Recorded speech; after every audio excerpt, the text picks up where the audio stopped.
Singapore si Davao City Vice Mayor Baste Duterte. Kaya tanong ng ilan, matutuloy pa kaya ang boxing match nila ni PNP Chief Nicolas Torre? Kinumpirma ni NBI Director Jaime Santiago ang paglipad ni Duterte kasama niya ang kanyang pamilya at staff. Sa kabila niyan, may boxing ring nang inihanda sa Rizal Memorial Coliseum para sa Linggo.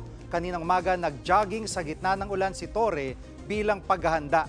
Kahapon sinabi ni Duterte na may mga kondisyon siya bago lumaban. Dapat daw magpa-hair follicle drug test muna ang lahat ng elected officials. Sinang-ayunan niya ng kapatid niya na si Congressman Paulo Duterte na may banat din sa general.